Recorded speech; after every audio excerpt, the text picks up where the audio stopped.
Хот өндөр суух тавтай морил биологчлогч Инхбат Монгол бүхэн гайхамшиг нэвтрүүлгийн шинэ дугаар эхэлж байна. Энэхүү нэвтрүүлгийг хөтлөгч ганц бүх бидэнд бэлтгэн хүргэдэг. Өнөөдрийн дугаарыг стандартыг эрхэмлэн ураатай стандарт кейтеринг компани Good Day Soju болон аюулгүй байдлын төлөө хамттай ураатай Forward Motors эвэнтгэж байна.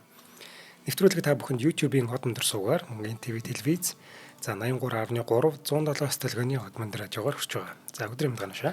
За өдрийн мэнд хүргье. За өнөөдөр хэдүүлээ энэ Монгол бүхийн түүхэнд те ер нь ардын хувьсгал буюу 1921 оноос хойших одоо энэ наадамчлалыг ардын хувьсгалын тэдэн жилийн ой гэж одоо улсын наадам тэмдэглэж эхэлж байгаа шүү дээ. Тэрнээс ч өмнө бол засгийн наадам, 10 засгийн наадам те даншиг наадам гэж явдаг байсан шүү дээ. Тэгэл даншигын арслан, даншигын авраг, засгийн авраг гэх мэтлэн те. Тэгэхээр 1921 оноос хойш бол Монгол бүхийн түүхэнд энэ босоо гэдэг одоо босоо гэдэг чинь ерөнхийдөө дийлдэхгүй байгаа те гэдэг юм уу. Тэгээд одоо юу гэдгийг карьераа дуустал босоо байж чадсан тийм л бүхийг босоо гэж хүндлэх нь л те манай монголчууд. Тэгтэл яг 1921 оноос хойших энэ Монгол бүхийн түүхэнд бол босоо хэмээн алдарсан 3 бүх байдаг. За өмнө нь хэдүүлээ ч нөгөө босоо Банзар Арслангийн талаар ярьж байсан шүү дээ. Босоо Банзар Арслан маань бол Архангай аймгийн бүх. За тэгээд босоо Самдан авраг гэж бас байдаг. Босоо Самдан аврагын хувьд болохоор Хинтий аймгийн хүн. Харин босоо Шагдар гэдэг энэ хүний хувьд бол Монгол бүхийн Арслан цолтой Хөвсгөл аймгийн хүн. Тэгэхээр босоо гэдэг энэ 3 цолтой босоо гэдэг 3 одоо юу гэдгийг хочтой гэдэг юм уу те энэ хүмүүсийн нэг нь Самдан авраг юм. Босоо Самдан авраг гэдэг. Нэг нь авраг, нөгөө хоёр нь Арслан байгаа байхгүй. Тэгэхээр хэдүүлээ энэ удаагийн дугаар дээр босоо хэмээн ард түмэндээ алдарсан Шагдар Арслангийн талаар хөрөхөд бэлэн боллоо. За тэгэхээр энэ босоо гэдэг нэршлиг одоо ер нь бол одоо энэ 3-аас өөр авч болох байсан хүмүүс гэдээ хэдүүлээ ярих юм бол те зүгээр бидний одоогийн одоо амьдарч байгаа цаг үед маань бид нар чинь одоо улсын наадамд үнэхээр босоо байсан уу? Байсан. Дархан авраг хорлоогийн баян мөнгөгүй байж тээ. Энэ хүн чинь бол улсын наадамд 10 төрүүлсэн хүн. Дархан авраг Бат Эрдэнийн хувьд 11 удаа төрүүлсэн. Тэгээ Монголын улс төвчний 750 жилийн хон даншиг оруулах юм бол нийтдээ ингээд 12 удаа юу гэдгийг те улсын том наадамд төрүүлсэн. Энэ хүмүүсийг бол босоо гэж хэлмээр гэдэг. Гэтэл энэ хүмүүс хүртэл энэ хүмүүсийн босоо гэдэг нэршил дээр хамт тавигдахгүй нэхлээр босоо гэдэг арай өөр төрлийн хүмүүсийг ч гэдэг юм уу те бас нэг юм өөр нэршил байх гэдэг байгаа ч те монголчуудаас дуудсан хайрлсан. За тэгэхээр өнөөдрийн танилцуулж байгаа босоо Шагдар Арслангийн хувьд бол хуучнаар Засагдхан аймаг Эрдэнэ дүүрэгч вангийн хошуу буюу одоогийн Хөвсгөл аймгийн Цагаан улс сумын нутаг Мухар галууд гэдэг газар Цагаан ус гэдэг газар нь 1889 онд Сосор гэдэг Чинэлэг айлын 11 хүүхдийнх нь 2 дахь хүүхэд нь болон төрсэн байгаа. За Сосор хэмээх гэдэг Чинэлэг айлыг гэж байгаа. За Шагдар Арслангийн хувьд бол удам угсаанд нь барилж исэн хүн төдийлөн их байхгүй. Гэхдээ эхийн тал нь бол бяртаа чадaltaй хүмүүс байснаар барахгүй. Нэг эмэгтэй дүү нэхэд л өвлийн ижээ хийж яхад нь хүн ирсэн байгаа юм. Эмэгтэй дүү нь өөрөө те өвлийн ижээ хийж яхад нь шүү дээ. Тэгсэн чинь хүн ирээд айл асуусан чинь одоо тэр одоо үхрийнхаа бүхэл хөлдөө хөлийг нь өрөөсөн гараараа ингээ барьцсан. Тэгээ айл заагаа зогсож исэн. Тийм бяртаа эмэгтэй байсан гэж хүмүүс бас ярьдгийм байна нутгийнхан те. За Шагдраа одоо 18 нас хүрмэгцээ дуу хоолойнд бүдүүрч хүзүү сэрн бүхийн шинжтэй болж эхэлж байгаа.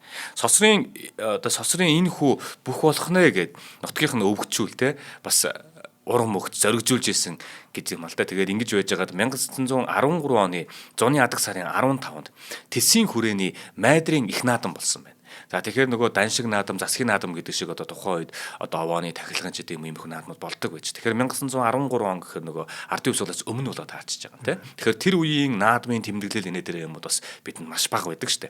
Ямар ч зөвлөснөр нь бол 1913 оны зуны адаг сард Тэсийн хүрээний майдрын их наадам болоход Түшээд сайн ноён засагт ханы нэр цувтай алдарт бүхчүүд хүчтэнхийхээ сорин барилдахад Сосрын Шагдар нутгийн бүхчүүдийн хамт очиж барилдаад 2 давчаад байжсэн чинь сайн ноён Хан аймгийн Сингээ зан амлан авсан гэж байгаа. За Сингээ зан баруун талынхаа дархан тонгорог хийхэд Шагдар баруун гараар түүний зүүн хөлийг нь давхар хамаад зүүн талаар нь шороод болжээ гэж.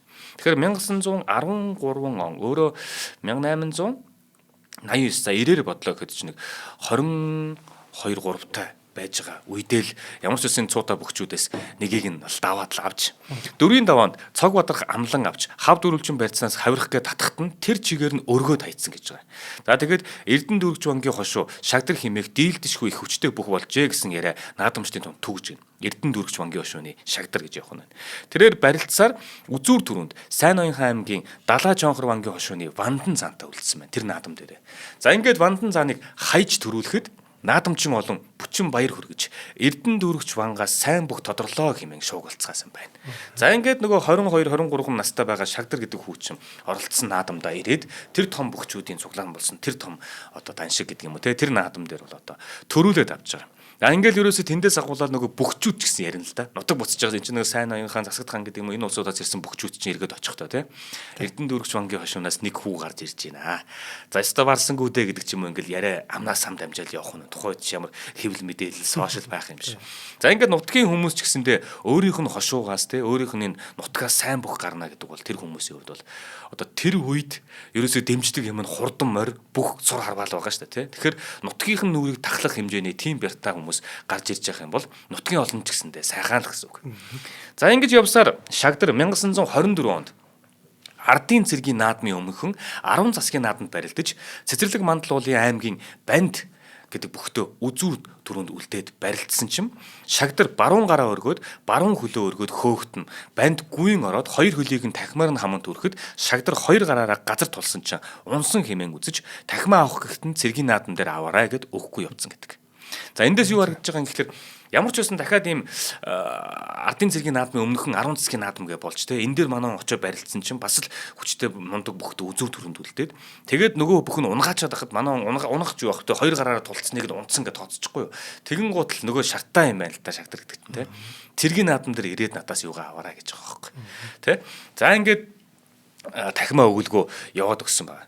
Ингээд 1924 онд ардын хувьсгалын 3 жилийн явуулаад тэгээ баяр наадам 674 бүх барилдсан юм байна. За ингээд барилдсан чинь хан хинтийн уулын аймгийн Ганжуур жавын Самдан гэдэг бүхтөө бас үзүүр түрүүнд үлдчихэж хагаад түүнийг хаян төрүүлсэн. Ерөөсөө энэ хүний хувьд бол одоо барилдсан одоо нэг хэдхэн юмуд үлдсэн байж тээ. Эдгээр дээрээс нь ямарчсан харахад оролцсон наадмууд одоо ерөөсөө үзүүр түрүүн дээр гарч ирээд одоогоор 3 наадамд урддагтахад 2-т нь төрүүлээд 1 дээр нь үзүүлэлцсэн байгааз. Тэгэхээр 1924 он гэдэг чинь бас нэг 25 мав хүрж байгаа. Ийм л үе нь бол таарч байна л да. Тэгэхээр 1924 оны наадмыг жоохон дэлгэрэнгүй яриад байгаа юм. За 1924 он бол Монгол орны хувьд их өөрчлөлтийн жил байсан. 21 оноос 24 он хүртэл ерөнхийдөө ямар хугацаанд болж байгааг бид мэднэ. Тэгэхээр 1924 оны хавар Богд хаан 8 дугаар Жавдан там худагт жанж халж Богд хаан өнгөрчихөж байгаа шүү дээ. Тэгэхээр Монгол Ардын Хувьсгалт намын 3 дугаар их хурлаас хөрөнгөтний бус хөгжлийн замыг тууштай сонгож ардын засгийн шийдвэрээр бүгд найрамдах засгийг байгуулах тухай тогтоол гарч монголчууд бид үндсэн хуулиа баталсан тэр жил. Тэгсэн чинь эртний уламжлал 10 засаг хэмээх 93 наадмын уламжлал уул тайлга болон ардын хувьсгалын ялтыг тэмдэглэх 3 жилийн ойн цэргийн баяр наадам болдгоор болсон. Тэгэхээр одоо нөгөө 1921 он тэгээд 1924-өр чинь 3 жилийн ой гэж тодтогдоод байгаа юм байна л да. Гол нь тэдгээр наадам зодоглон хурд хүчээр зорж уран мэхийг уралдуулсан барилдсан бөхчүүдийн данс бүртгэл овг нэр уугуул нутаг ус барилдааны амжилтын тухай тэмдэглэл өргөдөж үгүй болсон буюу архивын сан хөмрөгт хадгалагдж үлдээгүй. За бүх судлаач Дамдин агсны Монгол бүх гэдэг ном байна л да. За энэ дээр бол уул тайлгын наадам 116 бүх зодоглож 10 хэрийн банд төрүүлж Засагт хаан аймгийн Эрдэнэ дүүрэгч вангийн хошууны босоо Шагдар үзүүлсэн гэж тэмдэглэсэн байдаг бол за Нэм осор Батцөх нарын Монгол бүхийн хөгжилт номонд болохоор 10 засгийн отхон наадамд 116 бүх зодоглоод Цэцэрлэг мандал уулын аймгийн Цэдвийн банд 21 настай Хантаашир уулын аймгийн Сосрын босоо Шагдар 36 настай үзүүр түрүүнд үлджээ гэсэн байх. Насны хувьд ч гэсэндээ ингээд ийм хөдөлгөөнтэйгээр айгүй сонин бичиж тэмдэглээд үлдээсэн байдаг юм байна. За мөн энэ наадмын талаар болохоор үндэсний бүхийн 70 жил гэдэг ном байдаг. Энэ ном дээр болохоор үзүүр төрөний бүхөөс гадна Лувсан балдан цаан 5 давж байсан гэдэг мэдээлэлж гарч ирдэг. За мөн цэргийн баяр наадмын тухай Монгол бүх номд 574 бүх зодоглоод Шагдар төрүүлсэн. Самдан үзүүрлсэн гэдэг бол Монгол бүхийн хөгжилт номд болохоор их шүүгт буюу их шүүгт нь Вандан, Самдан, Шагдар нар үлдэж Шагдар гоц мөргөөд Самдан Вандан одоо Самдан нь болохоор Вандангаа өгдөг шороодуулаад үзүүр түрүүний хоёр бүх нэлээд орой болтол дэвэн дэвсэр гарч ирсэн гэдэг. Зүүн талаас хуучирсан цэнхэр далба ухаан шуудагтай өндөр бүдүүн бие бэлбартай хөрөн улаан зүс царайтай босоо Шагдар баруун талаас намхан өргөн цан цээжтэй нарийнхан бэлхүүс цайвардуу цагаан биетэй босоо Самдан нар гарч гол асрын өмнө очиж дэвж шаваад дэвжээний голд өрхөд мөр далных нь мах товоож гойных нь булчин шуудаг нь шигдээд хурууж орох барьцгүй юм шиг харагддагсан.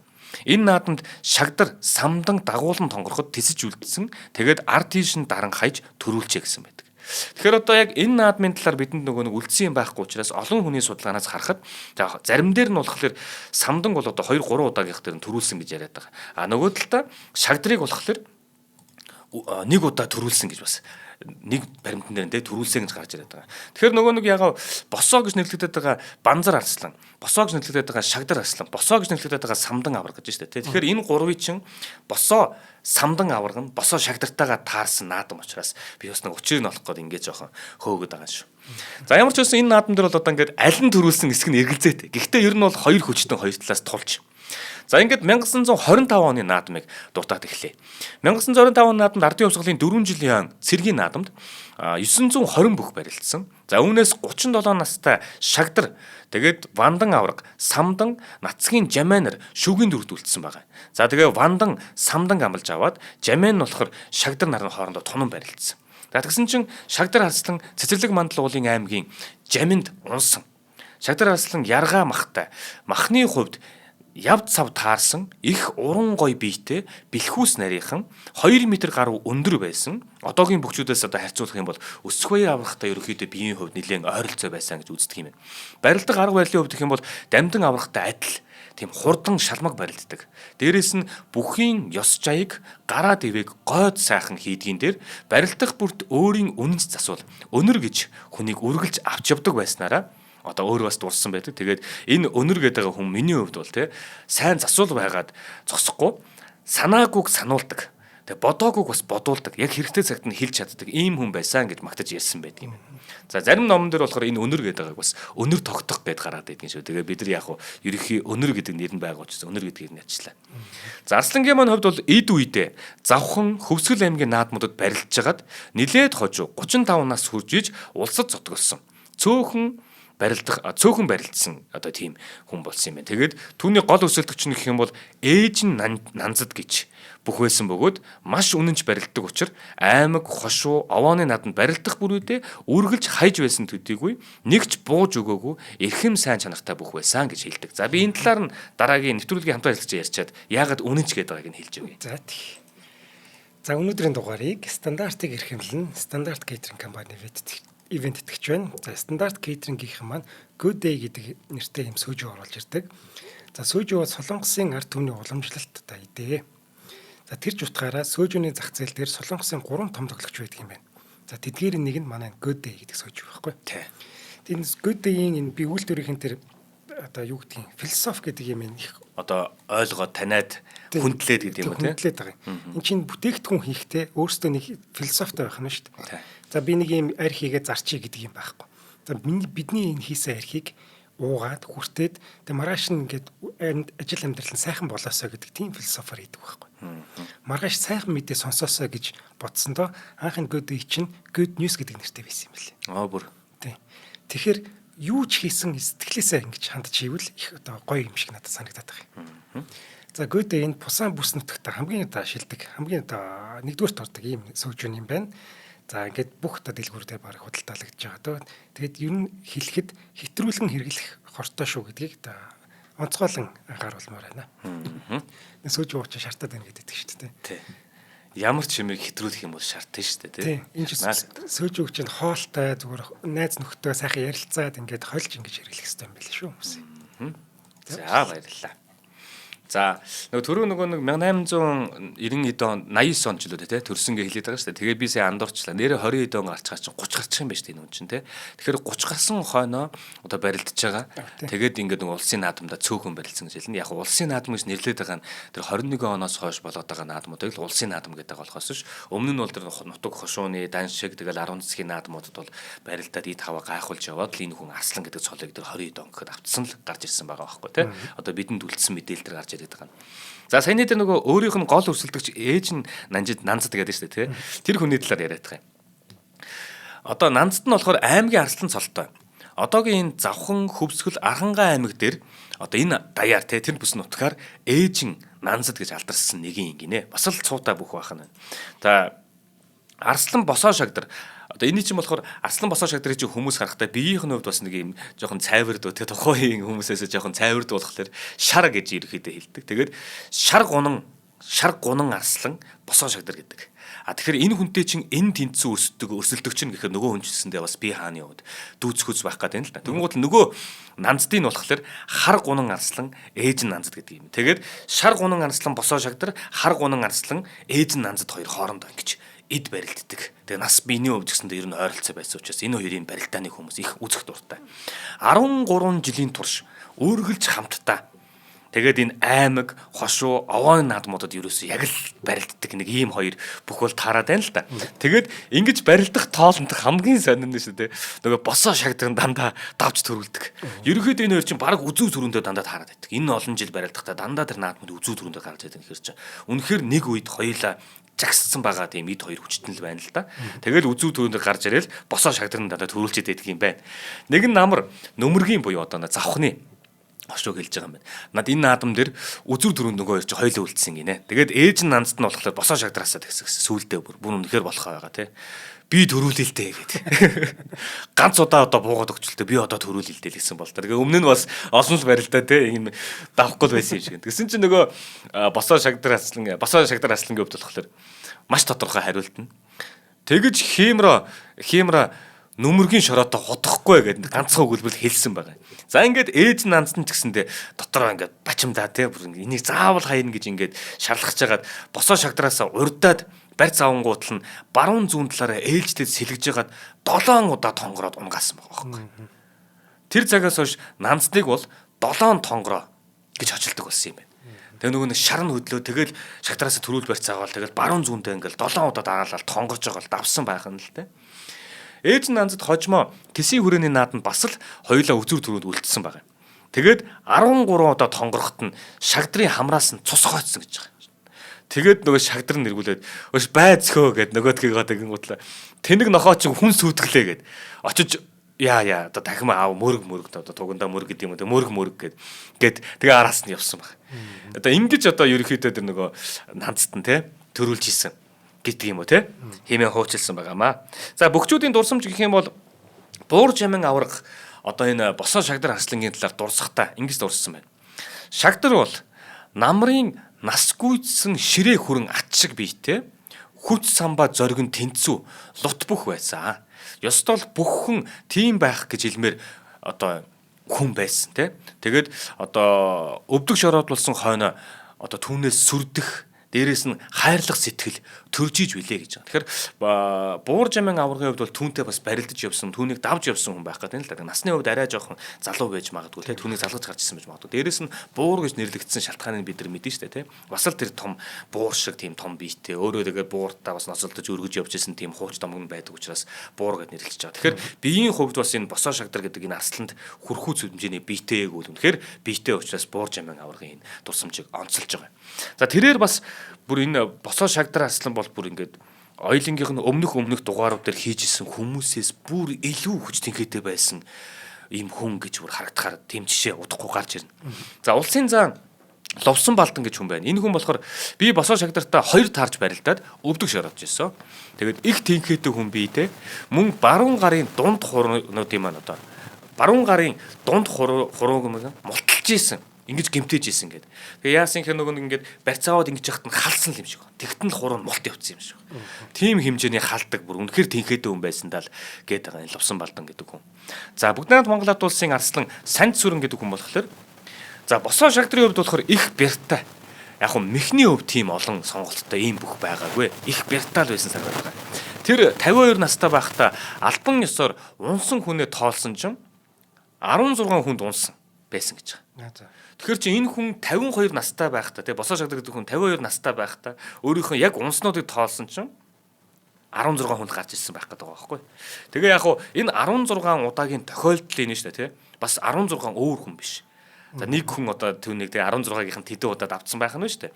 Тэр хүн нь болохоор дүүрэгч вангийн хошууны дорж жүгдэр гэдэг арсланд унсан гэж ярьж ирсэн. Тэр хүн болохоор 16-ийн одоо хэдэн ч удаа энэ тэр хүнийг унгаасан байх гэдэг. Тэгэхээр яг хүнийх нь хувьд тооцох юм бол 16 хүн биш байх нь шүү дээ. Зүгээр 16 удаа л унсан байгаа байхгүй энэ хүн. Үүнээс үзэхэд үнэхээр босоо гэдэг нэрийг авахаа зөр аргагүй хүн юм аа. Тэгээд энэ дорж жүгдэр гэдэг арслан бол шагдараас үе илүү ахмад өгөх байсан учраас одоо шагдрыг те сайжилж ингээд давж ингээд өөрийнхөө яг эд үедээ ирэхээс нь өмнө бас унгааж хайж исэн болтой гэж энэ Санд Сүрэн арслангийн хувьд бол хэлээд байгаа. Тэгэхээр бас нэрэж тийм юм шиг те. Үнэхээр бяртаа болоо гараад ирсэн хойно түүнийг бол дийлээгүй гэж болно шүү дээ. Яг л нөгөө нэг яг ингээ барилдах гад ингэж явах явцсан тэр хүн бас аргыг нь олоод энэ том биетэй хүний чинь те. Бас мехмота байх үед нь толгойг нь дагуулж байгаа тийг давж исэн, хитэд давж ирснийг нэрээ бас хэлж болох юм. Тэгэхээр ард түмэндээ бол яах аргагүй энэ хүн босоо гэж хүндлэгдэх ёстой юм а гэж энэ хүн хэлээд байгаа байхгүй. За бүх судлаач арднаагаан тусламжаас хуваалцъя. Шагдар бол биеийн хувьд хэлэх гээд байгаа. Үс нь өтгөн. Тийм болохоор маш урт гизэгтэй байсан гэдэг. За тэгээд гизгээ авахуул гэж хэлэхээр төрийн хар хүний бэлэг тэмдэгэ гэж хэлээд авахуулдаггүй байсан. Шагдар чин нэг нутгийн Пунсаг гэдэг хүүхэндээ ханилан сууж, Даш очир, Жаданбаа гэсэн хоёр хүүтэй болсон боловч тэднэр нь залуугаараа хорвоог орхисон байдаг.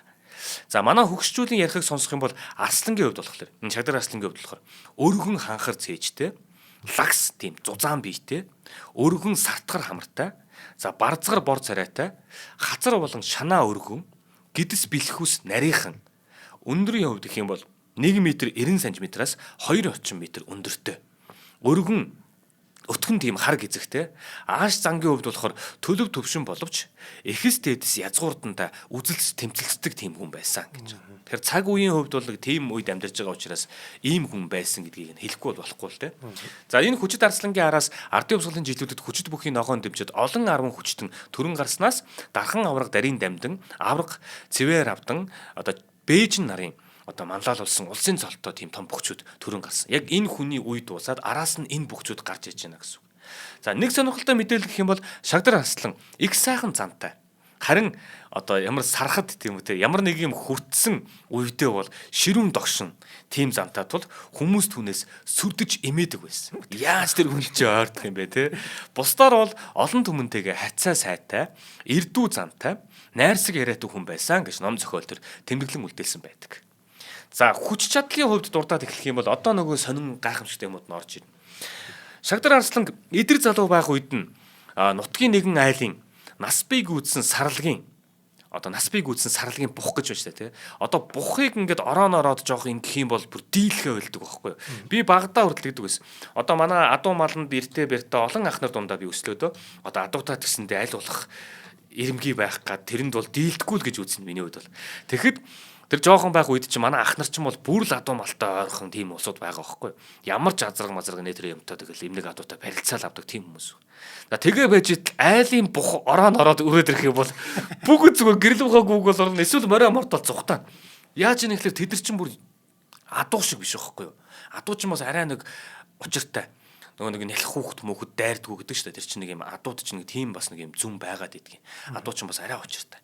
За энэ үхрийн те энэ одоо бух мох энэ тэр чинь галзуурах юм бол дийлдэхгүй байхгүй. Орон орцсон үедээ л тэгдэг юм чинь. Галзуурах юм бол тэр хоёр эвэр тэгээд тэр том хүзүү бяр тэнхээ. Тэгэл ерөөсөө айл амтны тэр хашаа хороо гэр бууц юу гэдэг өвлж бүгднгийн дайр шүү дээ.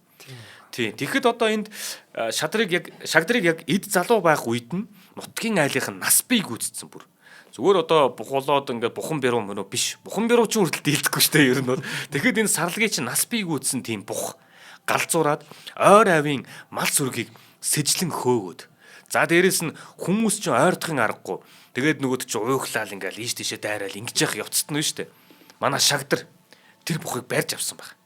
Барьж аваад хүзүүг нь хуг мушгаа хийцэн. Тийм үү. Тэгэхээр босоо одоо Шагдар Арслангийн хувьд бол тэр үед их хүчээ ардын хувьсгалын үйл хэрэгт бас зарцуулж явсан тухай бас гардаг шүү. Тэрнээс өмнө зүгээр дутж байгаа баримт нь энэ. Тэгэхээр тэр нөгөө нэг манайхан одоо ерөнхийдөө суурьшмал соёл иргэншил рүү те ерөнхийдөө дийлэнх шилжээд одоо Улаанбаатар хот дархан одоо юу гэдгийг Сэлэнг Эрдэнэт гэдэг юм уу те сая би өнгөрсөн 7 хоногт Эрдэнэт очоод ирсэн 100 гаруй мянган хүнтэй болцсон байгаа маань Эрдэнэт хот жишээлбэл яг хаа бас нөгөө орон нутаг гэж байгаа утгач тэр маань төвийн бүсийн том хотууд шүү дээ. Тэгээ ийшээгээ ингээ бодхолоор баг Монгол улс чинь 3.5 сая хүн амтай гэж бодохоор түүний баг 2 сая гарна нь ерөнхийдөө төв суурьшмал үс рүүгээ орцсон байгаа да. Тэгэхээр хөдөө орон нутагт байгаа улсуудаа харахаар тэнд бол нөгөө нэг хүүхэд хөгшчүүдэд хасах юм бол яг одоо энэ адуу мал инээ тэр тэмтэй чинь яг тэмцэлж яваа хүүсийн хувьд ялгах юм бол те бас л маш бага тоо гарна шүү дээ. Бид нар яг нөгөө нэг энэ сарлагын бух одоо энэ үхрийн бухуудыг одоо төсөөлөхгүй байж магадгүй. Зөв миний зэндээ бага насны тусламжтай болчиход байгаа байхгүй. Одоо ер нь энэ тэнд таарах юм бол хэрвээ тийм хөдөө орон нутагт ингээд зугаалж мугаалаа явж байгаа үед чинь ямарваа нэгэн айлын бух мух ингээд шороо тоос босгоод адуу мал илдээд өхрүүдээ мөргөөд ийм мэт юм болох юм бол бушуухан шиг майхан саваа хураагаад машин дэргээ хураагаад аль болох зайгаа барихыг бодоорой. Эдгэр чинь бол дийлдэхгүй шүү. Тэгэхээр эний чинь бол тухайн үед чинь ямар бүр ингээд сүултээ бүр болохоо байгаад буудаж унагаадаг байхгүй эний чинь бүр тийм хэмжээний бүр аюултай байхгүй. Тэгэхэд энэ сарлагын нас бий гүйцэн бох гэдэг чинь бүр аим шиг юм байна. Хүзүү мүзүү бүр юу вэ? Тэгээд нөгөө нэг өснөөс тоо тэгээд эвэр мэвэр чинь бас эвгүй штэ. Тэгэхээр тийм юмыг манай хүн барьж аваад хүзүүг нь хух мушж ийн ихэр чинь бол түүх домгийн шинжтэй яриа орсон л баг. Гэхдээ барьж авна гэдэг бол бүр энгийн хүнээс гарахгүй тэр том зориг шүү. Тэгэхэд бол ингэж ийсэн ийм хүн байгаа. За хоёулаа хамтран ажиллаж ярьчих. Тэгээд гой цаашдын гой юмуд яриад тах юм. За өнөөдрийн дугаарыг аюулгүй байдлын төлөө хамтдаа Forward Motors Event итгэж байна. За энэ компани маань Япон автомашины сэлбэг засвар үйлчилгээний салбарт 99 оноос хойш 27 дахь жилдээ үйл ажиллагаа явуулж байгаа. За хавар болсон, зам болсон одоо машины нөгөө тос мас сэлдэг үйлчилгээнд ордог ийм үе шүү дээ тийм. За ингээд хаашаа орохоо мэдэхгүй жоохон ингээд тэнэгэлдэж байгаа бол би Forward Motors-ыг санал болгомоор байгаа юм. За яагаад гэхээр эднийхэн маань Япон улсын нэр хүндтэй 8 корпорацийн албан ёсны дистрибьютор болсон байгаа. За тэгэхээр Японууд ямар хүмүүстэй хамтарч ажилладаг вэ гэвэл хариуцлагатай, тууштай, үнэнч тийм хүмүүстэй хамтарч ажилладаг. За тэгэхээр Японы 8 компанитай хамтарна гэдэг бол эдний Forward Motors-ын ямар чансаатай, ямар хариуцлагатай газар вэ гэдгийг өөрөө бэлгэнээ харуулж байгаа болов. За би ч гэсэн саяхан ч байгаа машиныхаа тос маслыг солих хэрэгтэй. Саяхан л олж мэдлээ. Одоо энэ юунаас амралтын өдөр явъя гэж бодоод байгаа юм. Манай гэрийн хажууд юм байлээ. Тэц 3-ын чанхан эдний офис юуны засварын төвөнд байж байгаа юм билээ. Та очиод бүр гайхан заяа. Одоо ингээд тэр автосварын үйлчилгээ явуулж байгаа одоо тийм том одоо юу штэ тий заал ба штэ тий. Тэрэнд байгаа хичнээн машин юм бэ. 7 8 машин ч юм ингээд өргөх юм өргүүрүүд байгаа байхгүй одоо нэг юм машина өргөж байгаа доороос нороо засвараа хийдэг тийм өргүүрүүд гэсэн үг шүү дээ. Тэр өргүүрүүд байгаа. Тэгээ хичнээн энэ импакт одоо ингээд маш их тог цахилгаан бүх юмуд байгаа шүү дээ. Тэр жигтэй нарны автангаас шийдсэн. Нэр тийм гэсэн. Тэгээд өөрсдөө тэр нарны автангууд энэ дээр ямар шийдэн гутлан чи байгаль ихтэй үзүүлж байгаа тэр хамт олныг бас тэр үндсэн философи явуулдаг байгаа байхгүй. Тэгээд тэрнээсээ илүү гарсан тогоо Монгол улстай нийлүүлдэг. Ийм хамт олон байдэн шүү. Бас айгүй гоё. Тийм байна. За тэдэнтэй холбогдох дугаар нь 75 юм байна. За баярлалаа. За баярлалаа. За ийм л бяртаа тэнхээтэй юм нь одоо хүмүүсийн амнаас амд яригдчих бидэнд иржтэй. За түрүүн би нөгөө хэлсэн шүү дээ. Энэ их хүчээ, энэ их тэнхээгээ ардын хувьсгалын үйл хэрэгт бас зарцуулж явсан тухайн гэдэг байгаа. За энэ яасан гэхээр 1932 оны энэ нэг үүмэнийг хүмүүс тэ одоо зарим нь болохоор лам нарын бослогч гэдэг байгаа.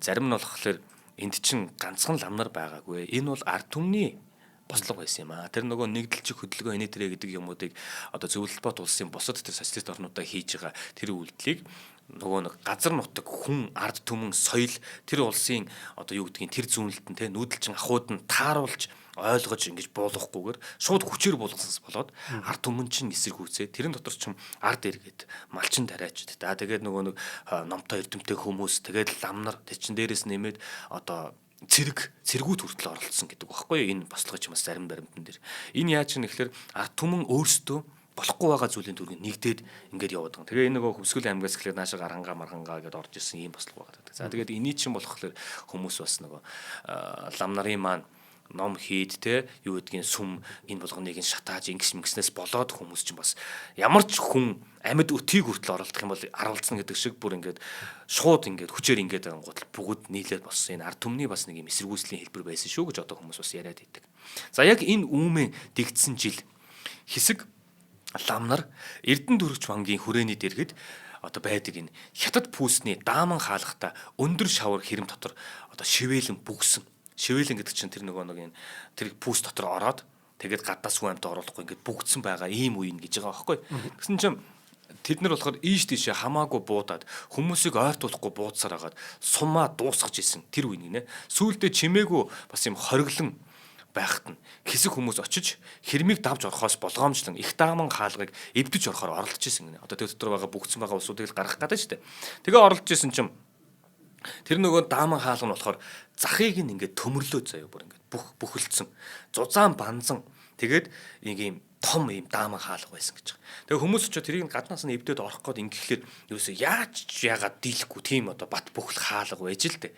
Тэгээд яг тэр үеэр нь манай шагдар тэр үед л очиж таарсан байх нь байна.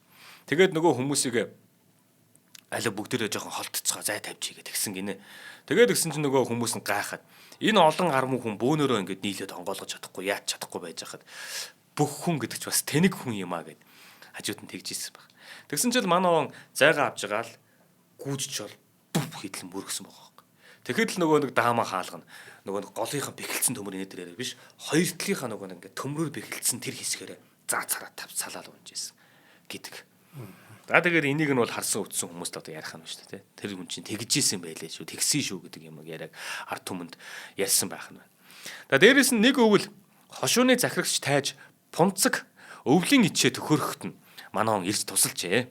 Тэгээ үхрийн эдшний ширээ тэнэлгэхдээ шагдрыг одоо сайн татаачаа гэд тэгжсэн байгаа. Одоо нэг үхрийн эдш одоо ингээд бэлтгэх гээд одоо нөгөө нэг үхрий чи ингээд дээш нь харуулад ч юм уу те ингээд тавиад ингээд бэлтгэх гээд ингээд ширээндээ тавьчихсан. Тэгээ манай одоо хоёр хөлнөөс нь барьд юм яадаг ингээд татаал байж исэн байна. Тэгээ нөгөө нэг шагдрыг сайн татаачаа гэд нөгөө тайж пунцсан тэгээд харна шагдар нь эргүүлээд яг сайн татах юм уу гэж урагчихгүй өстэй гэд тэгсэн чинь нөгөө пунцаг гэдэг тайж нь эргүүлээд өгөөдөнгөө те наад үхрийн ширий чинь те голоор нь хуваах санаатай байгаамаа гэд өөрөө те одоо татаад урагчихгүй өстэй гэхээр нь угаасаа надад чинь тэгж байгаамаа гэсэн санаатай хэлэхгүй юу. Тэгсэн чинь манай он ширнийх нь одоо хоёр талаас ингэж барьж агаад биш ээ шир годон хоёроос нь барьж агаад ингээд татсан чинь голоороо нэг үхрийн шир нь ингээд цуудагдаад урагч ийсэн гэж. Тэгэхээр одоо үхрийн ширийг бид нар тэгж урнаа гэж юу байх вэ? Хоёр ихтэй хоёр талаас нь татаад ч дийлэхгүй шүү дээ тэрий чинь. Тэгэхээр чи нөгөө өвлийн эдчний үеэр ихээр чи нойтон байгаа. Нойтон байгаа үхрийн ширийг урна гэдэг бол бас хэцүү ээ. Тэгэхэд бас ард түмэн донд нэг ийм яриа үлдчихсэн байх юм. За шагдар болохоор барилдгаа болсон хойно сумын сургуульд ажиллаж исэн юм байна. Тэгээ байжсэн чинь 5-6 метрийн урттай хоёр хар модыг үндсээр нь булга татаад сураар ингээд ороосолоод сургуультай бас чирээ авчирж исэн гэж байгаа. Тэгэхээр тэнд чинь хөрөө мөрөө сүх хэрэг байхгүй байна. Уул нь бол модын чинь ингээд ч юм уу хөрөөж жагаад ингээд унгаагаа тэгээд ярлаад бэхэлж байгаа татаад авчирдаг байтал манай хүн зүгээр яасан юм байгаа мэдгүй те мөргсөн юм уу ингэж жагаад унгаацсан юм уу мэдгүй. Тийм хоёр модыг унгаагаа тэгээд сураар оосоолоод чирээ сургуультай авчирж исэн гэж бас ярьдаг. За тэгээд саяны одоо манай лайвын голоор бас зурган дээр манай хүн үзүүлээд найз чинь үзүүлээд байна. Энэ юу юм гэхээр түүний өргөсөн чулуу гэж байдаг. Тэгээ дээр нь бүр одоо яг энэ шагдар арслан өргөвөө гэд килограммыг нь бичээд тавьсан байгаа. Энэ өргөө тавьсан чулууных нь килограммын хэмжээ нь 645 кг байсан гэж байгаа. За наа чин бас арай юу. Тийм энэ одоо яг хүмүүс одоо нутгийнхаа бүхийг улам алдартай болгох гээд гэдэг юм уу эсвэл ингэсэн үү эсвэл үнэхээр түүнд хайртай дуртай хүмүүстэй шагдар арслан өргөсөн юм а гэд тэгсэн үү мэдэхгүй. Ямар ч гэсэн одоо энэ битсэн бичвэрийг нь хараа заа. Би болохоор ингээд одоо археологч нар маань те яадаг вэ гэдэг юм. Ямар нэгэн судалгаа хийж байгаа хүмүүс нь яадаг вэ гэхээр бидэнд үлдсэн эхлээд энэ бичвэрийн баримтыг нь харна шүү дээ те их сурвалжийг харна. Тэгэнгүүт ингээд бичээд үлдээснийг харахаар энэ босоо шагдрын өргөсөн чулуу гэд бичсэн байгаа. Би эхлээд фонтноос нь хөөн. За энэ фонт манай найруулагч гэсэндээ одоо тэр Word нээж ягаад харах юм бол те энэ нэлээд залуу фонт. Тэгэхээр энэ залуу фондыг одоо энэ хүний чинь амьдрал ахуйг бид нар ярихдаа 1920-од он 1800 оны сүүлч 1900-ад оны сүүлч мөлч гэдэг ч юм уу ийм үеийг яриад нь шүү дээ те. Тэгэхээр чин энэ хүн 19-р зуунаас 20-р зууныг дамнан амьдарч ирсэн хүн байх нь байна. Тэгэхээр энэ фондыг нь биелав харахаар энэ бол одоо 2000 онд өгчиж юм уу 1900 оноос хойш гарсан гэхээр чин сүүлийн 30 жил гарсан фонд байх гэдэг. Тэгэхээр энэ хүний талаар мэдээлэл энэ төр юм цуглуулсан хүмүүс маань бол тэр 50-ад он 60-ад оны үеэс ахуулаад баримт энэ төр юм олдохгүй байгаа учраас тэр хүмүүсийн амнаас амт амьдсан яриануудыг нийлүүлээд авч үлдсэн байх магадлалтай.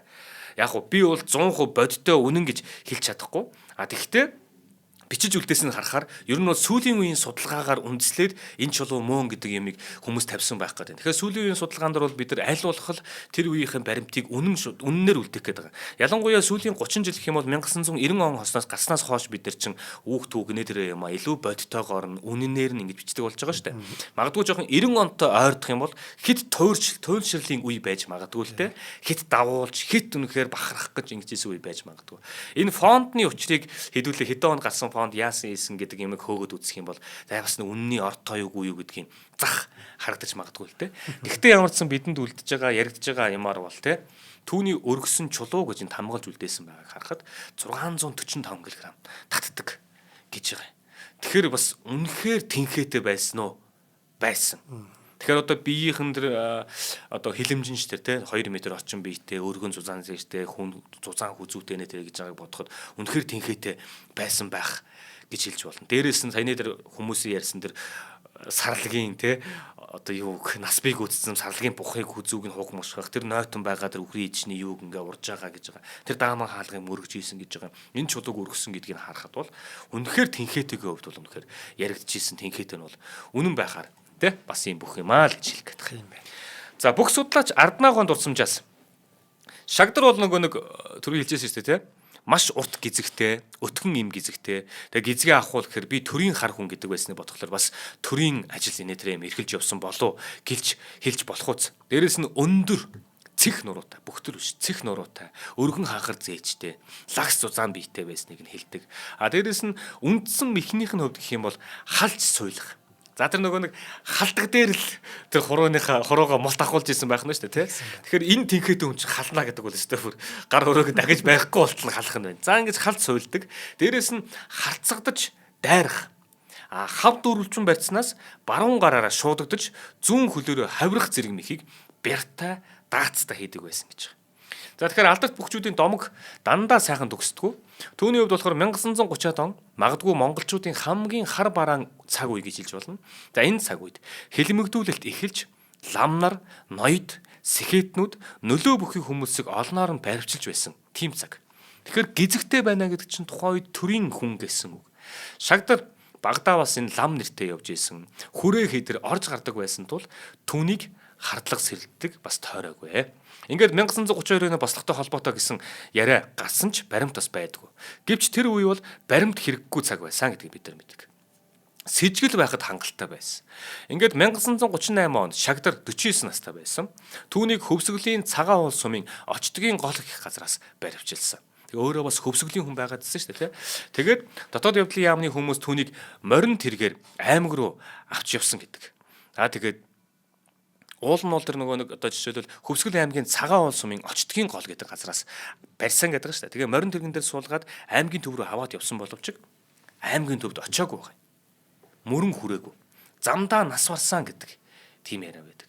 Зарим нь өвчтөө байсан гэдэг тэр хүнийг. Өвчтөө байсан. Зарим нь бол буудулсан гэж ярьдаг. Яг юу болсон талаар өнөөдрийг хүртэл тодорхой тийм юм үлдээгүү. Хамгийн харамсалтай нь түүний мөрдөн байцаалтын материалч бас үлдээгүү.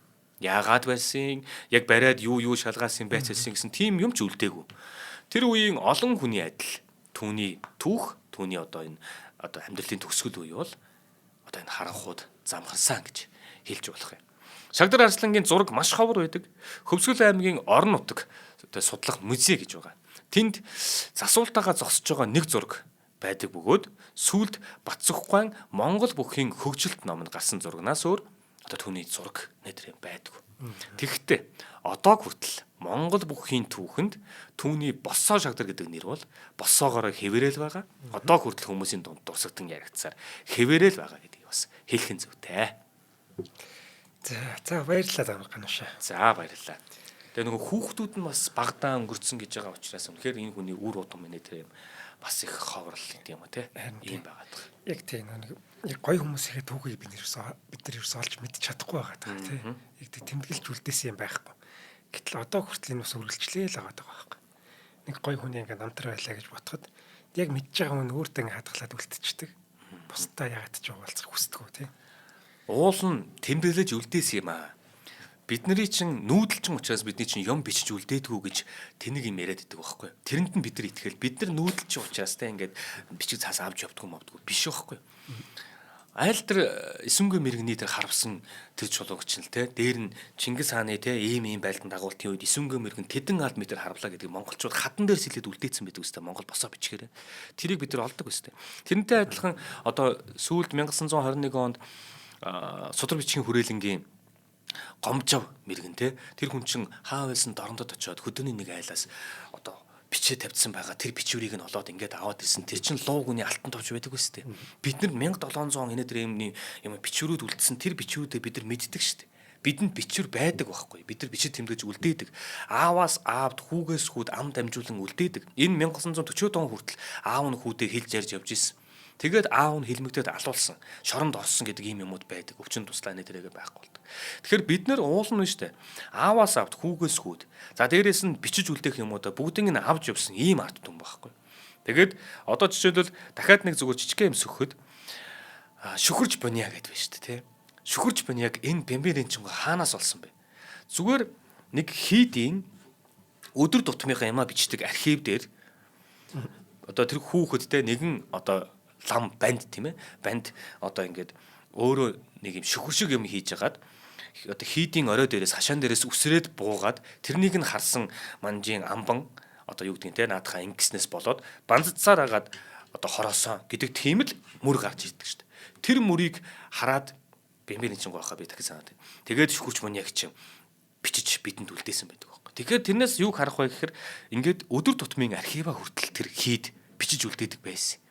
Үүнийг нөгөө нэг галзуурлаар тий сүм хийдийг шатааж тэр нөгөө баримт бичгүүдийг устгаж тэр ном инээ тэр юмудыг шатаагаад тэгээ нөгөө овог удам угсаа үүх түүхээ ярьдгийг нь бүгднгийн шатааж мартуулж ингэж яагаад дээр нь социализмын үрийг тарих гэдэг учраас тэгэх явцад бид нар маш их зүйлээ алдсан шүү. Энэ миний мөн голдоо ортол ингээд харамсаад нэхэд идэг зүйл маань тэр байхгүй. Юу нь бидэнд бол байдгийн шүү. Битгий тэр нөгөө нэг нүүдэлчин учраас юм бичиж тэмдэглэж үлдээдгүү гэдэг тэнэг ярианд хэдүүлээ. Ороо ядаж нөгөө нэг од мөндрийг сонсдог хүмүүс маань энийгээ мэддэг байгаараа. Тим юм ярьсан хүмүүс ядаж энийг тайлбарлаад өгчдөг байгаараа. За баярлалаа. За баярлалаа. За өнөөдрийн дугаарыг Go Day Soju болон Forward Motors event итгэсэн нэвтрүүлэг та бүхэнд YouTube-ийн од мөндөр сувгаар болон NTV телевизээр 83.3 107 сталганы од мөндөр хажуугаар хүрлээ. За анушаа дараагийн дугаараар уулзъя. За баярлалаа.